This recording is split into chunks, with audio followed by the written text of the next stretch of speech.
Sir ये बताइए कि आपको क्या लग रहा है आने वाले 24 घंटे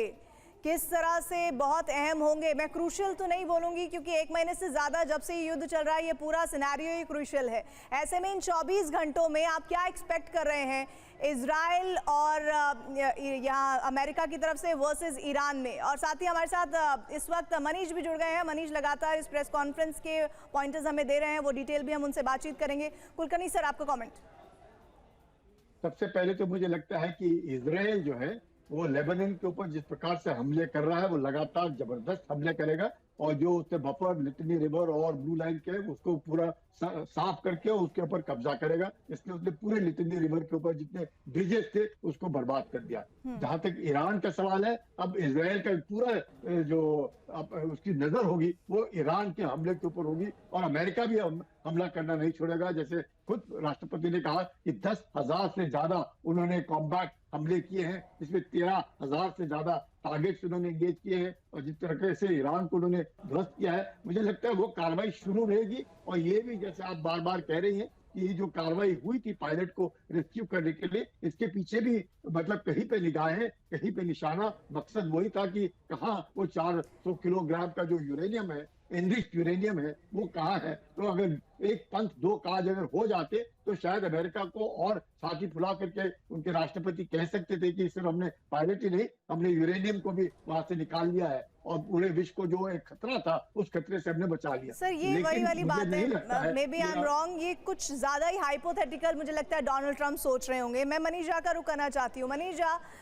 इस वक्त हम प्रेस कॉन्फ्रेंस पर लगातार चर्चा कर रहे हैं। हम हमेशा देखते आए हैं कि डोनाल्ड ट्रंप जब भी अपना संबोधन देते हैं, कोई बात रखते हैं, तो वो दुनिया से ज्यादा अमेरिकन की चिंता करते हैं। इस पूरे प्रेस कॉन्फ्रेंस में आपको क्या लग रहा है कि बड़े टेक अवेज अमेरिकन के लिए क्या हैं जो उन्हें समझाने की कोशिश डोनाल्ड ट्रंप कर रहे हैं, और हो सकता है कि वो सक्सेसफुल हो जाएं, लेकिन फिलहाल जो प्रोटेस्ट हो रहे हैं उसमें ये कह पाना बड़ा मुश्किल है?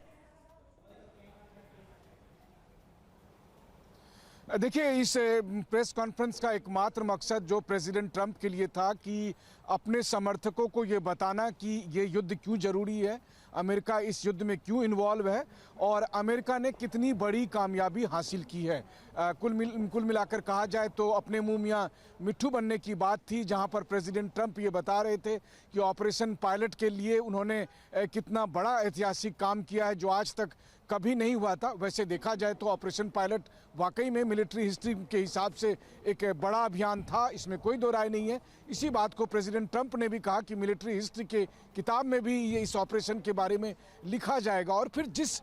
तरीके से उन्होंने एक हॉलीवुड फिल्म के स्क्रिप्ट की तरह से कहें तो जो एक के बाद एक डिटेलिंग की, उसके पीछे एकमात्र उद्देश्य ये था कि उनके समर्थकों में एक उत्साह आए, युद्ध को लेकर एक रोमांच आए कि देखो ये है अमेरिका जिसको हमारे नेता कमांडर इन चीफ के तौर पर लीड कर रहे हैं, ताकि वो जो सवाल करते अगर प्रेसिडेंट ट्रंप से कि अब 40 दिन होने को है, अभी तक हम क्यों ना युद्ध खत्म करने की स्थिति में है, तो उनको वो बताने की कोशिश करने की छोटे छोटे डिटेल के साथ कि देखो किस तरह से हमने अपने पायलट को बचाने के लिए वहाँ पर हेलीकॉप्टर भेजे, प्लेन भेजे, अपने कमांडो भेजे, और फिर किस तरीके से अपने पायलट को सुरक्षित निकाल लिया। फिर उन्होंने ये भी जस्टिफिकेशन देने की कोशिश की कि हमारे जो 2 प्लेन को वहाँ हमें बर्बाद करने का फैसला लेना पड़ा वो इसलिए क्योंकि वो खेत में रखे हुए थे, वो कहीं रनवे पर नहीं थे, और हम बहुत सारे हथियार लेकर गए थे। तो वो हथियार लेकर जब वो आ रहे थे तो उस समय प्लेन भारी हो गया था, और इसलिए प्लेन का टेक ऑफ करना मुश्किल था, और इसलिए हमने उसे उड़ा दिया, उसे IRGC ने नहीं उड़ाया था। और इसके अलावा फिर उन्होंने बड़े रोमांचक तरीके से CIA चीफ को इंट्रोड्यूस करके कहा कि ये आपको कुछ चीज़ें बताएंगे, बल्कि उन्होंने ये भी कहा कि हमारे बीच में से एक किसी ने कुछ खबर लीक भी कर दी थी जिसको हम पकड़ेंगे, जिसने ये बता दिया था कि एक पायलट सुरक्षित निकाल लिया गया है और दूसरा पायलट अभी फंसा हुआ है। तो इस तरह से इस पूरे प्रेस कॉन्फ्रेंस को अगर आप देखें तो एक हॉलीवुड फिल्म के स्क्रिप्ट के लिए जितने मटेरियल होने चाहिए वो सारा मटेरियल उन्होंने दिया है, और यही अमेरिकी जनता को अच्छा लगता है। उनको बहुत मज़ा आता है जब वो देखते हैं कि कैसे दुनिया की सबसे शक्तिशाली फोर्स के तौर पर अमेरिका जाकर एक ऑपरेशन करके आती है। तो ट्रंप इस साइकोलॉजी को समझते हैं अपने मागा समर्थकों के, और इसीलिए उन्होंने इस प्रेस कॉन्फ्रेंस को उसी अंदाज में कहा। लेकिन पूरी दुनिया के लिए इसमें क्या खबर है? पूरी दुनिया के लिए खबर यह है कि पिछले कुछ घंटे से जो ये चर्चा चल रही थी कि क्या सीज फायर हो जाएगा, क्या ये युद्ध रुकेगा, तो तो आज ट्रंप ने प्रेस कॉन्फ्रेंस में दो बातें ऐसी कह दी,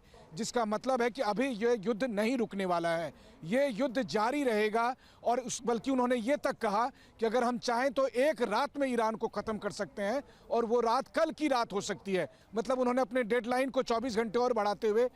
ईरान को चेतावनी दी है कि अगर आपके पास 24 घंटे का समय है, आप जल्दी से हमारी शर्तें मान लीजिए और समझौता कर लीजिए। एक बात और मैं आपको जोड़ दूं, प्रेस कॉन्फ्रेंस करने से पहले ट्रंप ने इजराइल के प्रधानमंत्री बेंजामिन नेतन्याहू से बात की थी, और उस समय प्रधानमंत्री नेतन्याहू ने ट्रंप से अपील की थी कि आप इस युद्ध को अभी मत रोकें, अभी ये युद्ध चलने दें। हालांकि उस समय प्रेसिडेंट ट्रंप ने प्रधानमंत्री नेतन्याहू से ये कहा था कि अगर ईरान हमारी शर्त मान जाएगा तो मैं ये युद्ध रोक दूंगा। लेकिन फिर उन्होंने ये भी कहा कि जो इजराइल की शर्त है, वो शर्त उससे मैं सहमत नहीं हूँ। इजराइल का कहना है कि जो 400 किलोग्राम से ज़्यादा यूरेनियम संवर्धन है वो हैंडओवर ईरान करे, इससे प्रेसिडेंट ट्रंप सहमत नहीं है। तो बहरहाल प्रेसिडेंट ट्रंप के प्रेस कॉन्फ्रेंस और ट्रंप के नेतन्याहू के साथ बातचीत के बाद हम और आप इस नतीजे पर पहुंच सकते हैं कि फिलहाल ये जंग जो चल रही है लगभग 40 दिन से, वो जंग जारी रहेगी, और इस जंग की इंटेंसिटी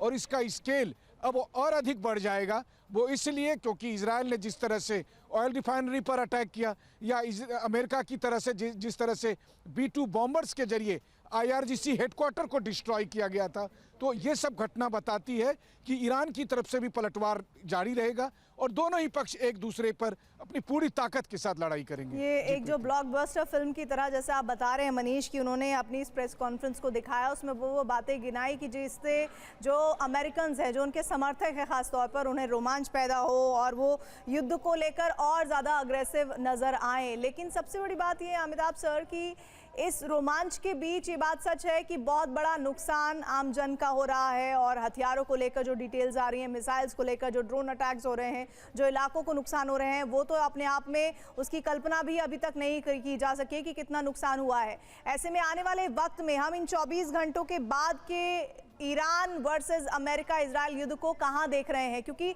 भले ही अमेरिका इस वक्त माइल्ड होने की कोशिश कर रहा हो, लेकिन ईरान इस वक्त एक अपने स्टैंड पर कायम है, और वो हर बार जब भी ईरान के लिए अमेरिका की तरफ से कोई माइल्ड स्टेटमेंट आता है, वो किसी भी तरह से नॉन सीरियस नहीं होते, वो उसी ताबड़तोड़ तरीके से अटैक्स को अंजाम देते रहते हैं। अब आने वाले वक्त में ईरान को कौन सी ऐसी बातें कहनी होगी जिसकी वजह से अमेरिका और इजराइल के सामने ईरान नम पड़े?